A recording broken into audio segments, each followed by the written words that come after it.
কোন মানুষ যদি কোন মানুষের নিকটে যায় তাহলে মানুষ তার উপর রাগান্বিত হয়, আর কোন মানুষ যদি আল্লাহর নিকটে না চায় তাহলে আল্লাহ তাআলা তার উপর রাগান্বিত হয়।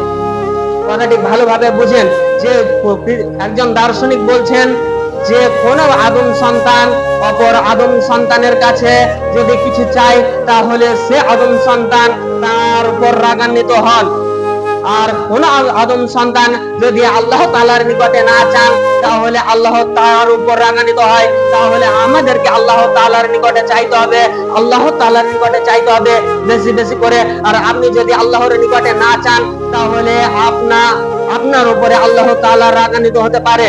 একটি উদাহরণ দিয়ে বলি, ধরুন আপনার 2টি বা 3টি সন্তান রয়েছে, সেই সন্তান আপনারই খায়, আপনারই পড়ে এবং আপনারই বাড়িতে থাকে, কিন্তু সেই সন্তান আপনার কাছে চায় না, সে তার পাড়া প্রতিবেশীর কাছে চায় যে আমাকে একটা সাইকেল কিনে দাও, আমাকে একটা জামা কিনে দাও, আমাকে একটা পাঞ্জাবি কিনে দাও।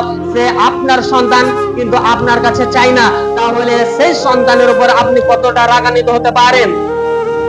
ঠিক ওইরকম ভাবে যে আল্লাহ তাআলা আপনাকে পৃথিবীর বুকে পাঠিয়েছেন, আল্লাহ তাআলা আপনাকে পৃথিবীর বুকে রিজিকের ব্যবস্থা করে দিয়েছেন, আপনি সেই রবকে ছেড়ে আপনি মাজারে গিয়ে যাচ্ছেন, আপনি কবরের কাছে গিয়ে যাচ্ছেন, আপনি সূর্যের ইবাদত করছেন, আপনি গাছের ইবাদত করছেন, তাহলে আল্লাহ তাআলা আপনার উপর কতটা রাগান্বিত হতে পারে। সম্মানিত উপস্থিতি, তাই একজন মুসলিম হিসেবে তার প্রতিটি পদে রয়েছে দোয়া, একজন মুসলিম হিসেবে তার প্রতিটি পদে রয়েছে দোয়া। এই দোয়ার মাধ্যমে আমাদেরকে আল্লাহ তাআলার কাছে চাইতে হবে। এই দোয়ার মাধ্যমে সকল নবী সকল রাসূল তারা বিপদ থেকে মুক্তি পেয়েছেন এই দোয়ার কারণে। কিন্তু আমরা আল্লাহ তাআলার কাছে চাওয়ার মতো চাইতে পারি না, আমরা আল্লাহ তাআলার কাছে চাওয়ার মতো চাইতে পারি না, সেজন্য আমরা আল্লাহ তাআলার কাছে কিছু পাই না। সম্মানিত উপস্থিতি, তাই আমাদেরকে আল্লাহ তাআলার কাছে চাইতে হবে।